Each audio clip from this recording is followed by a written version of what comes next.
Bom, pessoal, vamos lá, vamos retomar aqui para a nossa aulinha de ondas, né? Hoje a gente termina o primeiro capítulo de ondas, né? Aí fica só faltando o som para a gente terminar a parte de ondas completamente, certo? O que acontece? Na aula passada a gente viu interferência de ondas, né? Nós vimos que duas ondas que estão andando no mesmo sentido pode ter interferência construtiva ou destrutiva, né? A gente viu, inclusive, que isso poderia destruir completamente a onda, né? Eu dei até o exemplo lá do fone de ouvido da Sony, né, que tem aquela função de cancelamento de ruído, né, ou, a, ou então poderia fortalecer a onda, né, você aumentava a amplitude dela, né, ou tinha o meu termo também, certo? Ou a gente ainda vai ver um fenômeno causado pela interferência, certo? Que são as ondas estacionárias, certo? Ondas estacionárias. O que são essas ondas estacionárias, certo?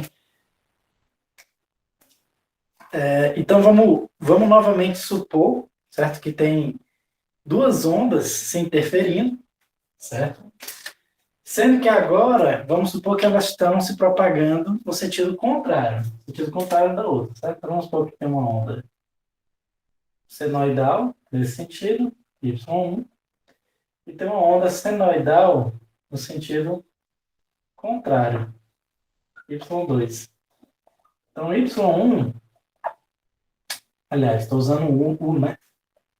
O 1, o 2. Então, o 1,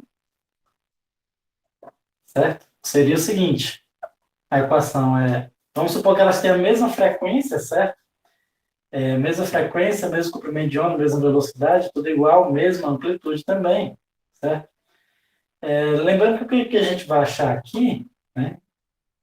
A gente está achando para esse caso bem específico, que é tudo igual em uma dimensão, mas é só para a gente entender esse fenômeno, né? Na prática, você não tem ondas perfeitamente iguais se chocando uma com a outra, né?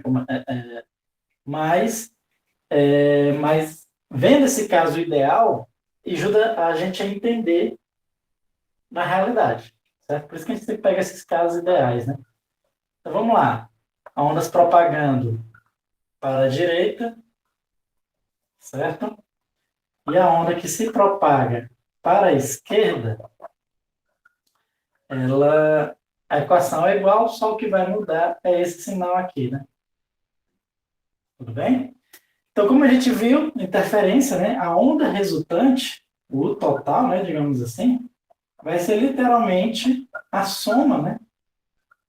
A soma de cada onda individualmente. Certo?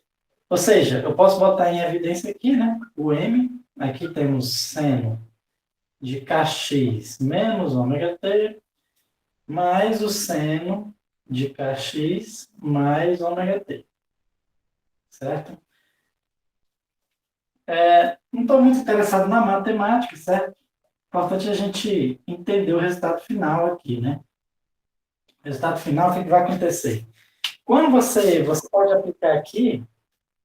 Boa noite, Gabriel. Já tinha começado a aula, mas só fiz começar agora, certo? Eu estava falando sobre interferência, né? Igual como a gente fez na aula passada. Só que na aula passada a gente tinha duas ondas que se propagaram no mesmo sentido. Agora a gente tem duas ondas que se propagam em sentidos contrários, né? Vamos ver o que vai ser o resultado que vai dar agora, certo? E aí, tem só um pouquinho de matemática aqui. Boa noite, Larissa. Comecei faz pouco tempo agora, certo? Não vi quase nada. Só comparando com a aula passada, na aula passada tinha duas ondas propagando no mesmo sentido, agora tem duas ondas propagando no sentido contrário, certo? E aí, vamos só ver o que vai dar, certo?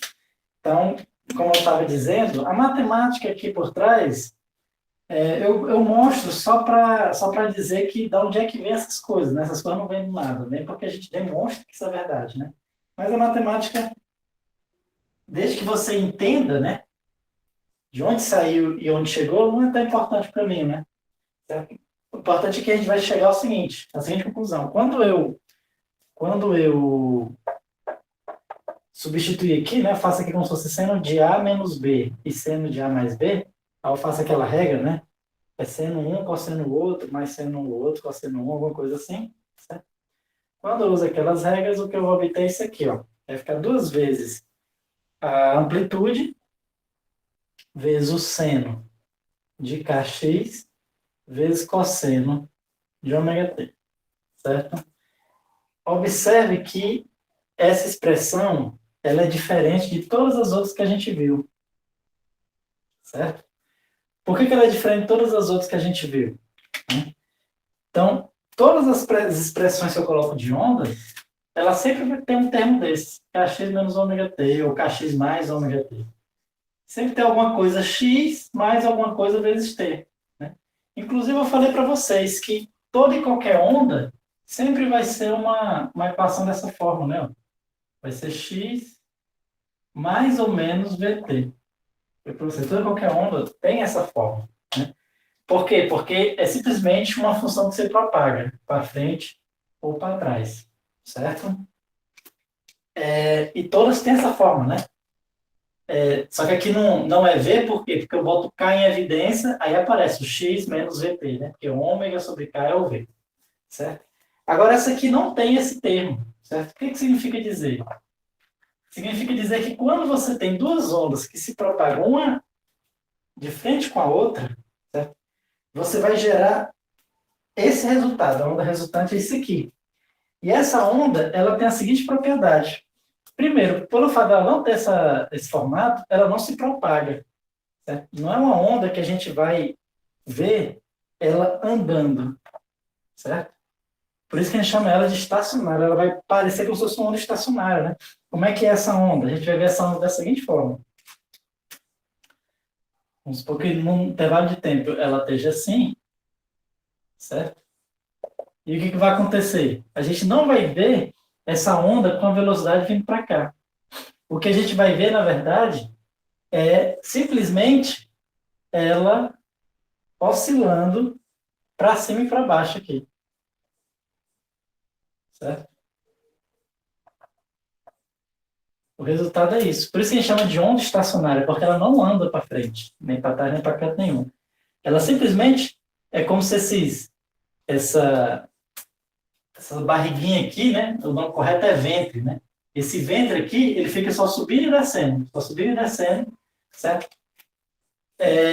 Exatamente o outro coincidindo aqui de tal forma que ela não se propaga, ela fica parada. Esses pontinhos aqui, por exemplo, esses pontos que fica que a amplitude sempre é zero, eles ficam parados, certo? Inclusive eles recebem um nome. Boa noite, Laura. A gente dá o nome de nó, certo? Esses pontos são os nós da onda estacionária, né? Todos eles, certo? Na prática, o que acontece? Geralmente a vibração é tão alta que a gente vê, na verdade, é um borrado, né? A gente vê um borrado assim, como se tivesse tudo preenchido aqui com a corda, né? A corda subindo e descendo, né? Imagina como se fosse o borrado do ventilador, né? Quando a gente olha, vê tudo borrado assim, né? A gente não consegue identificar cada pá do ventilador. Aqui é a mesma coisa, você não consegue identificar a linha, né? Você só vê o borrado sabendo que ela está oscilando para cima e para baixo, certo? Você tocando a corda de violão, você vê isso, na verdade, né? Só que quando você toca a corda do violão, a gente vai entender daqui a pouco por que isso acontece na corda do violão. Geralmente você vê só um ventre, né? Certo? Cada barriguinha dessa aqui, a gente chama de ventre, certo? Ventre. E esses pontos aqui onde a amplitude sempre é zero são os nós, né? No violão, geralmente, a gente vê um ventre e dois nós, certo? Então, alguém já viu um violão tocando aí, a gente vê a corda assim, né? Oscilando para cima e para baixo, certo? E aí, pessoal, então é por isso que a gente chama de onda estacionária, né? Ela não oscila, certo? Então, observe que é como se fosse o seguinte, essa onda é literalmente aquilo que eu falei para vocês, né? Cada pontinho da corda, ele está oscilando como se fosse um oscilador harmônico, Só que com a amplitude que vai mudando, né? Então, esse ponto bem aqui assim, ó, a amplitude é só isso aqui. Esse que está no meio é a amplitude máxima, né? Que é exatamente 2 vezes a amplitude, né? E aí a amplitude vai diminuindo, né? Até chegar no nó, que a amplitude seria zero, certo? E tudo isso vem dessa equação, né? Você consegue ver, ó. Esse cosseno de ômega t é igual a equação lá do oscilador harmônico, né?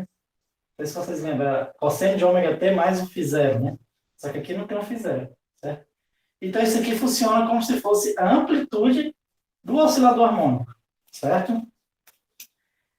Ou seja, a amplitude do oscilador harmônico vai depender do x, né?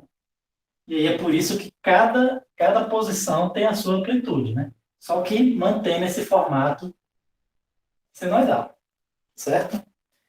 Essas ondas estacionárias, elas são particularmente importantes no estudo de ondas. Por quê? Porque a gente diz que elas formam elas formam literalmente o que a gente chama de uma base, certo? Uma base em que a gente pode descrever qualquer onda como sendo uma combinação dessas ondas estacionárias, certo? Então, assim, ó, isso aqui eu tenho uma onda estacionária com um ventre só, né? Eu tenho uma onda estacionária com 2 ventres, né? Assim, certo? Que ela oscila assim, né? Eu tenho uma onda estacionária que são com 3 ventres, tudo bem? E assim eu tenho infinitas ondas estacionárias, certo? Com um ventre, com 2 ventres, com 3 ventres, e assim posso ter infinitas ondas estacionárias. O que acontece? Qualquer onda que você possa imaginar, certo? Se propagando em uma corda, eu posso escrever como uma combinação dessas ondas estacionárias, certo? Primeiro de um ventre, depois de um segundo ventre, e assim vai, certo? E é o seguinte, ó, qualquer onda, e aí eu estou falando não só de ondas senoidais, certo? Vamos supor que você, no violão, né, você puxa a onda do jeito assim, triangular. A gente está falando mais de ondas não mais senoidais, certo? Então, se você só fez puxar a corda do violão, puxou lá no comecinho, certo? Fez um formato assim, mais ou menos parecido um triângulo, né? Nesse formato aqui. E aí, obviamente, essa aqui não é uma onda senoidal, né? Quando você soltar, a gente vai ver que esse cara vai começar a se propagar na corda do violão, certo? Então, o que acontece? Essa onda aqui, certo? Você pode escrever como sendo a soma dessas ondas estáticas, né? Estacionárias, né? Então, para ser um pouco mais preciso, né? Você pode dizer que vai ser um somatório, né? Para não espantar muito, é como se fosse assim, ó, você pode dizer que vai ser uma constante mais uma constante vezes esse primeiro modo normal, certo? Essa constante que eu posso deixar zero. Então, é uma constante vezes esse primeiro modo, certo? Vamos botar assim, ó, essa primeira onda, né? Vamos fazer o seguinte, antes de eu mostrar a equação de cada modo normal, né? O que acontece? Vou colocar aqui, vamos dar um nome aqui, vamos chamar de U1, U2, U3, e assim vai, né? Então, o primeiro modo, aliás, vamos chamar de 1 mesmo, né? Mais a combinação do segundo modo, e assim vai, até o N, certo? Um AN, o N. Na realidade, essa soma aqui, para ser exata, ela tem que ir até infinito, certo? Matematicamente, a gente escreve assim, ó, que a sua onda, né? Ela pode ser escrita como uma somatória, o I indo de 1 ao infinito, do AI, o I, de xt. Onde esse UI são exatamente esses modos, essas ondas estacionárias, né? Um ventre, 2 ventres, 3 ventres, certo? Isso aqui, pessoal, não sei se vocês já ouviram falar alguma vez, mas isso aqui é exatamente o que a gente chama da série de Fourier, certo? E ela é muito importante para a música, por exemplo, certo? Você consegue dividir qualquer onda sonora como sendo uma combinação dessas ondas estacionárias, né? Usando a série de Fourier, certo? E o que acontece? Para sinais eletrônicos, por exemplo, isso aqui é essencial, né? Por incrível que pareça, talvez uma das pessoas que mais use isso é o pessoal que trabalha com eletrônica, né? Engenheiro eletricista, né? Trabalha muito com isso aqui, certo? Porque às vezes vem um sinal elétrico, é uma onda, né? E eles têm que dividir essa onda, né? Esses sinais aqui. Aí eles aplicam várias técnicas lá de transformada de Fourier, né? Série de Fourier, certo? Então, o importante é que a gente entenda isso, né? Que essas ondas estacionárias, certo? Elas, elas, elas formam uma base, né? Qualquer onda eu posso escrever como ela, né? Então, tipo, essa onda aqui, que é tipo um triângulo, eu posso escrever como uma combinação dessas, por incrível que pareça, né? Mas você consegue fazer o cálculo. A gente não vai fazer aqui porque é bem complicado, né? Envolve uma integral e tal, tem que estudar toda a teoria de série de Fourier. A gente não precisa entender tudo isso. O importante é que a gente entenda, certo? O importante é que a gente entenda os conceitos, né? Ou seja, essas ondas estacionárias, elas formam uma base, certo? Além disso, tem outra propriedade importante dela, né? Essas ondas estacionárias é exatamente o modo normal de vibração de uma corda, certo? Então, assim, ó, a gente chama do modo normal de vibração, porque é igual no oscilador harmônico, né? Não sei se vocês lembram, no oscilador harmônico, o que acontece? Se você botar, lembra que na última aula do oscilador harmônico eu falei de ressonância, né? Que se você colocar uma mola e você começar a fazer uma força, certo? Ou seja, é um oscilador harmônico forçado, você faz uma força que oscila, né? Também. E se a frequência de oscilação da força fosse aproximando da frequência de oscilação do sistema, o que acontece é que o sistema ele vai oscilando cada vez com amplitude maior, certo? Isso é o que gera, tipo, você destruir as coisas usando ressonância, né? Como é o caso clássico que a gente conhece de uma pessoa quebrando um copo de vidro, certo? Beleza? A mesma coisa acontece aqui, né? Na realidade, o que a gente vê na prática é isso aqui, tudo bem? Então, esses modos normais de vibração, né, que a gente chama, que quando você gera essas ondas estacionárias no seu sistema, certo? O que acontece? Eles têm uma certa frequência, né? Eles têm uma frequência característica, cada modo normal tem uma frequência característica, que a gente chama que é a frequência natural de oscilação. Se você fizer uma força nesse sistema, certo? Com essa mesma frequência, esse sistema começa a vibrar, né? É muito fácil de ver isso quem tem um violão em casa, certo? Quem tem um violão em casa, o que acontece? Não sei se alguém aí já sabe a teoria, sabe tocar violão, 1, 2, 3, 4, 5, 6, né? Não sei se alguém já tocou violão aí, mas o que acontece?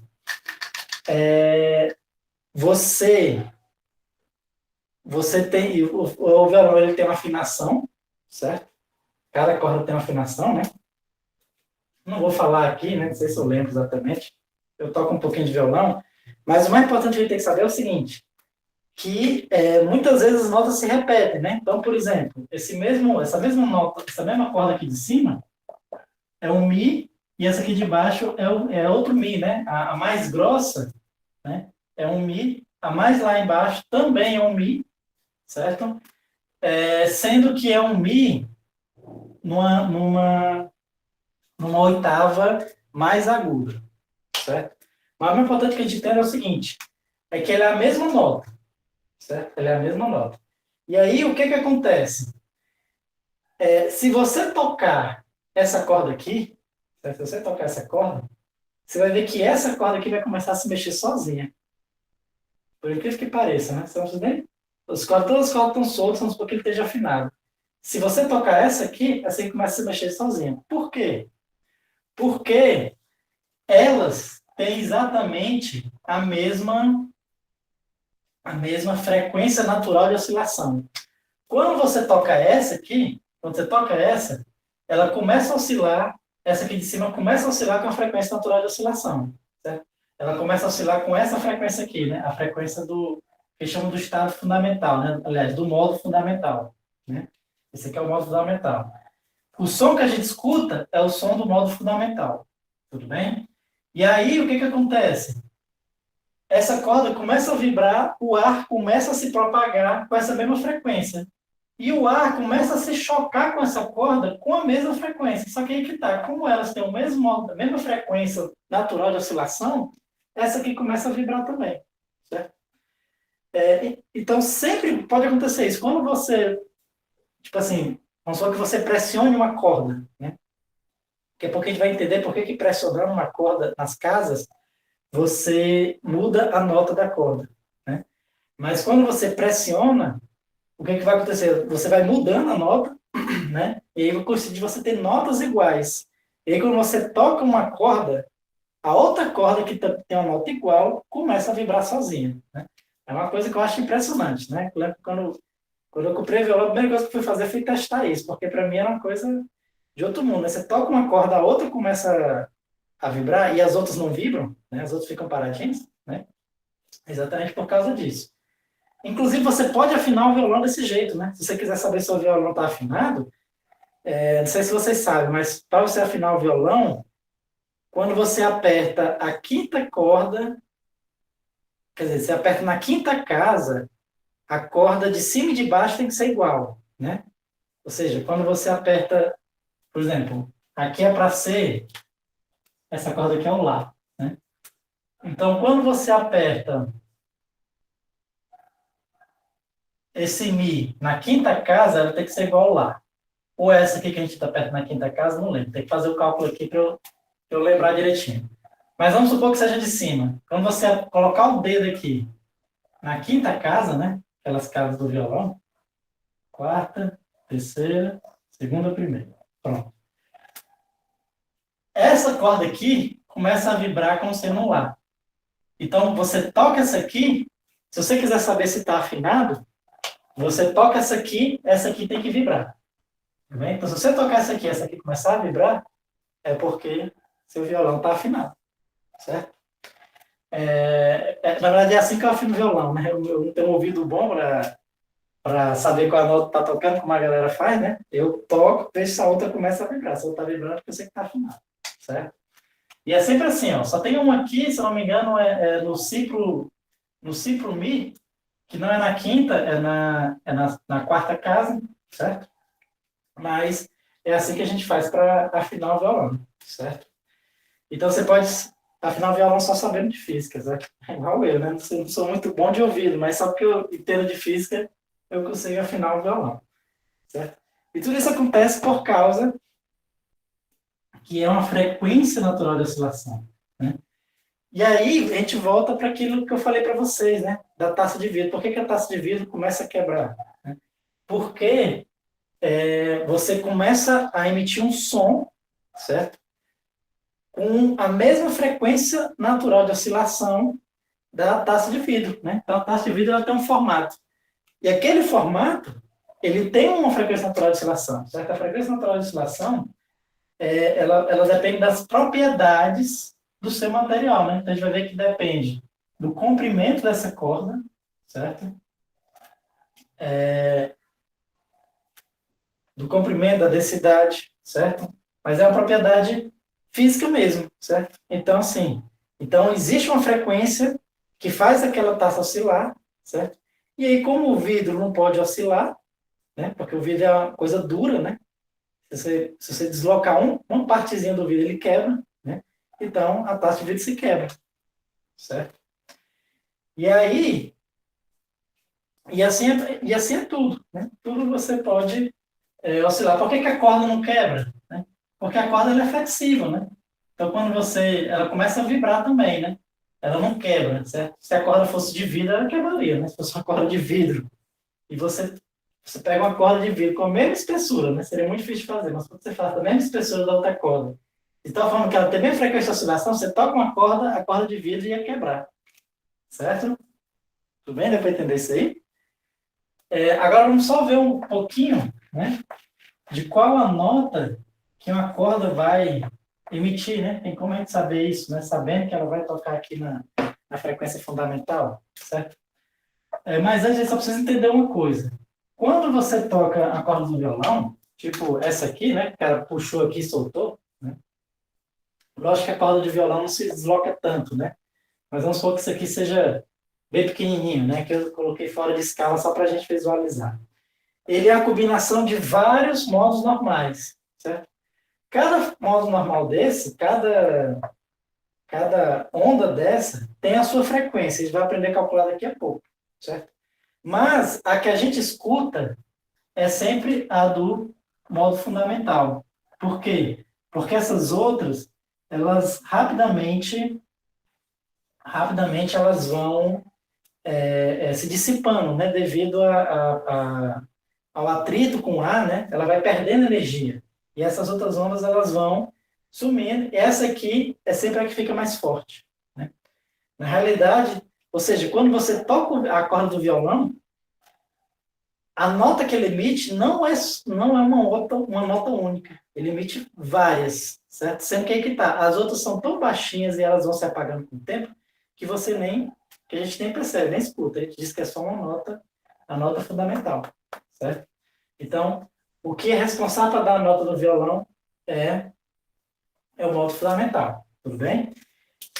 E aí, ó, só para a gente entender um pouquinho, né, de como a gente calcula essas frequências, vamos ver como é a equação desses caras, né? Então, a equação desses caras é bem parecido com a que a gente colocou, né? Então, aquela amplitude que estava aqui, né? Ou seja, no eixo X aqui, ela vai ter exatamente esse formato, né? Vamos chamar de N, certo? Ela sempre vai ter uma certa amplitude, né? A gente viu que é 2 vezes a amplitude da onda que gera, mas vamos botar aqui uma amplitude qualquer, um AN, né? Baseado aqui nesse. Vamos botar aqui uma amplitude qualquer.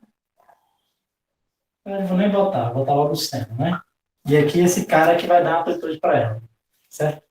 E tem aquele formato, né, do KX, tudo bem? Só que agora é um KNX, certo? Ele sempre vai ter esse formato.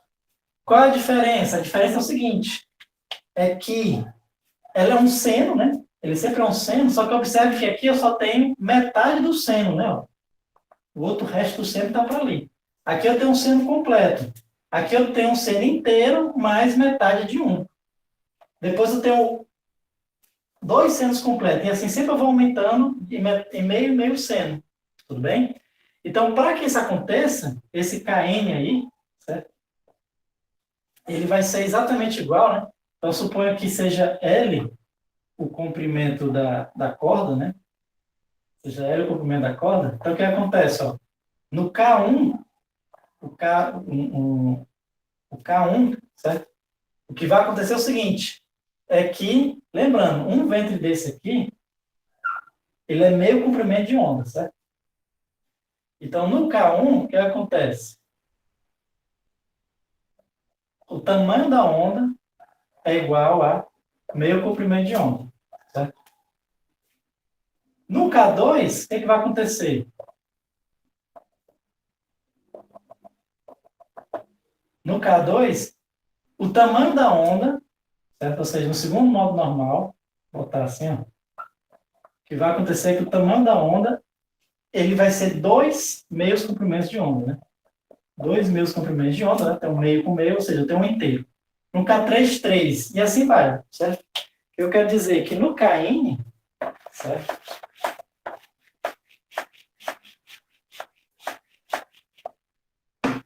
No KN, então meu L vai ser N meios comprimentos de onda. Certo? Vamos chamar aqui de lambda n também, né, que é relativo àquele coisa. Só para a gente lembrar aqui, lembrando que o Kn é 2π sobre lambda, né?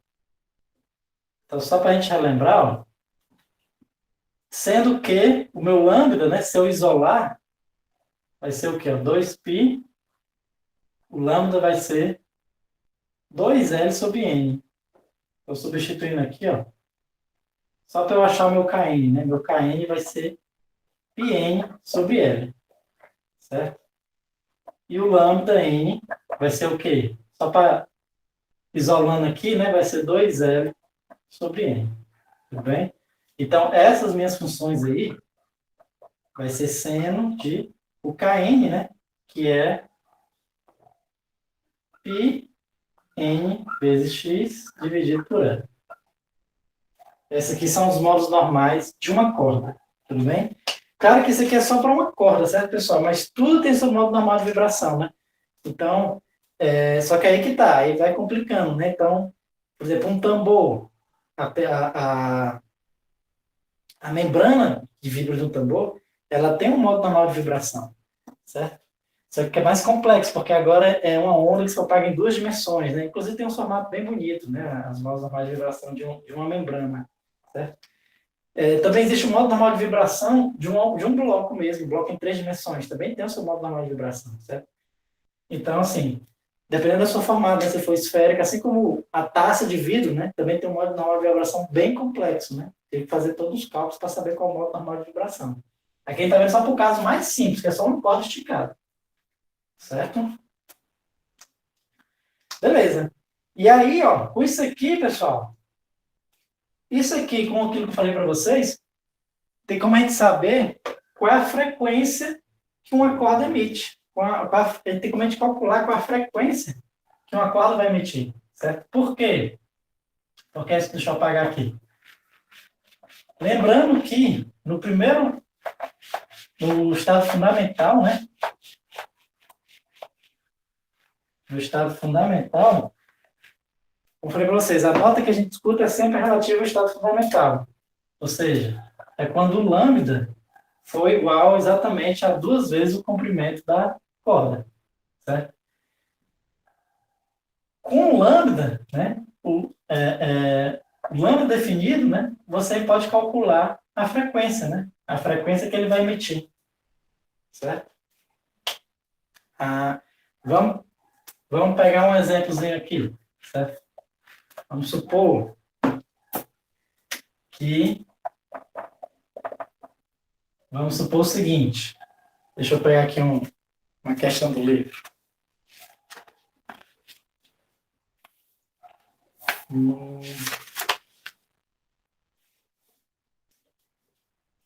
Ele fala o seguinte, ó. Ele diz que tem uma corda que tem uma massa de 2,5 gramas, 2,5 gramas, certo? E um comprimento L de 0,8 metros, 80 centímetros, né? Então, ou seja, 80 centímetros é mais ou menos o tamanho da corda de violão mesmo, né? 2,5 gramas, acho que é mais ou menos o peso mesmo. Sobre uma tensão de 325 newtons. Ok? E ele fala o seguinte. Aí a gente pode perguntar qual é a frequência que essa corda vai emitir.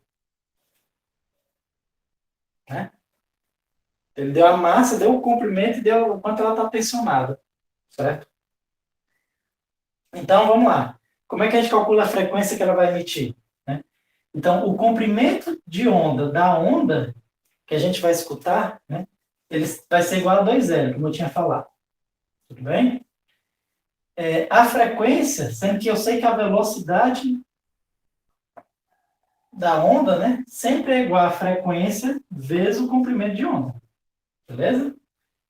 A velocidade da onda eu posso usar aquela equação, raiz da tensão sobre a densidade linear. Certo? Vai ser igual a frequência vezes o comprimento de onda é 2L, certo?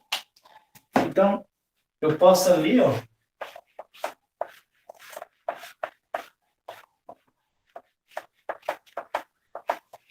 eu ainda não substituí os valores porque eu quero analisar essa equação com vocês, certo? Se eu isolar o F vai ser 1 sobre 2L, que multiplica a raiz de T sobre μ.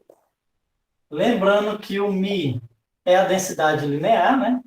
Ou seja, o μ é a massa dividido por L, pelo comprimento, né? A densidade linear. Certo? Então, vamos só... Eu quero só deixar só um L aqui para a gente poder analisar. Então, eu vou botar esse L para dentro e a minha equação vai ficar assim, ó. L vezes M. Certo? Ou M vezes L. Vamos botar M vezes L, fica mais bonito. Então, ou seja, essa aqui é a equação que vai me fornecer a frequência que uma corda soa. Né? E aí é por isso que agora a gente vai entender por que as cordas do violões têm espessuras diferentes. Por que para você afinar, você vai aumentando aqui, você vai rodando aquele negócio, aumentando a tensão. E por que você apertando em certas casas, ela muda a nota. Né? É exatamente por causa desses três termos, né? O que acontece? Primeiro vamos analisar a tensão, né? Ó. A frequência que aquela minha corda vai emitir, ela é diretamente proporcional à tensão. Então, quando você aumenta a tensão, você aumenta a frequência. Né?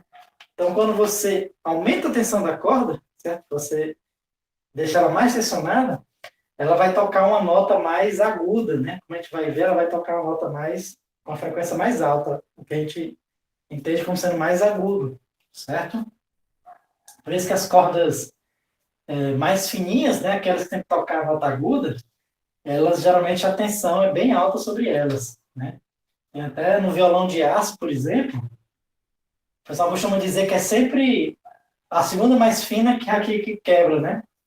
Porque ela fica muito tensionada, né? E aí, geralmente a pessoa diz que é a que mais quebra, certo? Então, quanto maior a tensão, maior a frequência, certo?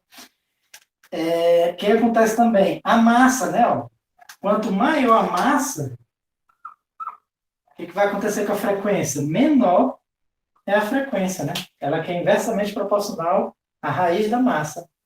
Ou seja, quanto maior a massa, significa dizer o quê? Que a corda é mais grossa. Quanto mais grossa for a corda, menor a frequência, ou seja, mais grave é a nota. Então, por isso que as cordas mais graves, elas são mais grossinhas, né? Exatamente para poder chegar em frequência mais grave. Né? Você pegar, tipo, as cordas de um baixo, né? Não sei se você já conhece aquele instrumento baixo, né? Que como se fosse uma guitarra, só que só tem 4 cordas e umas cordas bem grossonas, né? Exatamente por quê? Porque ele tem que tocar as notas muito graves. Então, você aumenta a massa aqui, certo? E por que você apertando a corda, né, aqui no braço do violão, você muda a nota? Porque você está mudando o L. Por exemplo, se você diminuir o L, o que acontece? Você aumenta a frequência. Quando você aperta a corda no braço do violão, você está diminuindo o comprimento, né? Então, a corda que tinha tudo isso para oscilar, né? Ela tinha tudo isso para oscilar, você vai e coloca o dedo aqui, ó. Só que você impede de oscilar esse lado. Então, só oscila esse lado. Foi o que aconteceu com L. Diminuiu. O comprimento da corda diminuiu. Então, a frequência aumenta, né? E, de fato, na corda no violão, no braço do violão, quando você vai apertando, deixando o comprimento cada vez menor, você vai ver que as cordas vão ficando com frequências cada vez maior. Tudo bem? Mas vamos lá. Então, mas a gente nem resolveu a questão ainda, né? Vamos terminar de resolver a questão aqui. Só substituindo os valores, né? Então, a frequência vai ser 1 sobre 2, raiz da massa, que é 2,5 gramas, mas vamos transformar para quilo, né? Então, 2,5 vezes 10 a menos 3. Então, aqui vai dar 2,5 vezes 10 a menos 3, vezes o L, que é 0,8, e a tensão dividido por isso, né? 325. Certo? Então, minha frequência aqui vai ser 1 meio, multiplica, Deixa eu colocar logo tudo isso aqui na calculadora.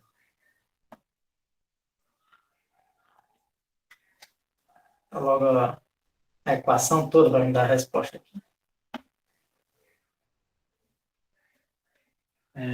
325 dividido por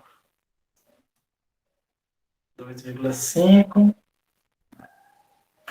vezes 10 elevado a menos 3 vezes 0,8.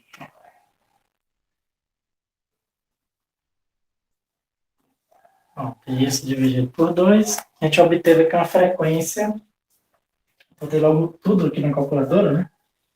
Teve uma frequência mais ou menos de 201,56 Hz. Essa aqui é a frequência.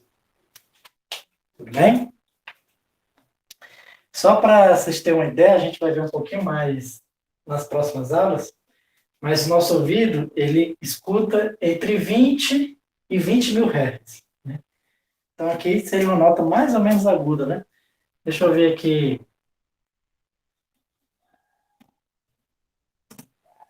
Mais ou menos. Que nota é essa aí? Né? Só para a gente ter uma ideia, o Lá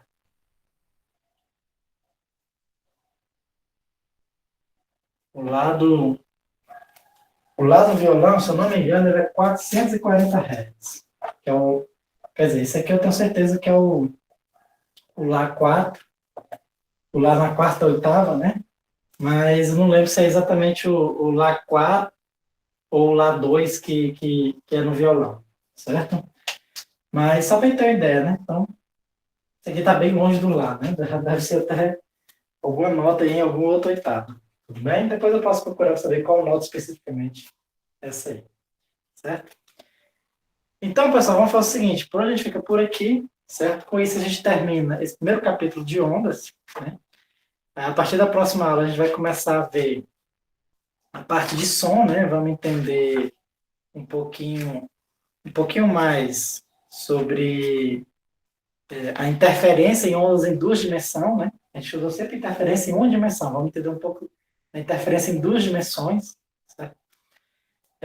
Vamos ver, por exemplo, um pouco do experimento de Young, né? Que é o que fez a gente saber que a luz é uma onda, certo? E o efeito Doppler, né? Vamos entender também um pouquinho do efeito Doppler, certo? Que é, não sei se você já sabe, né? Quando já ouviram, né? Quando vê uma ambulância passando por você, quando ele vem chegando perto de você, você escuta uma frequência. Quando ele passa, você escuta outra frequência. Vamos entender um porquê disso, certo? Então, por hoje a gente fica por aqui, certo, pessoal? Uma boa noite para vocês, um bom final de semana. Até próxima, até segunda, né?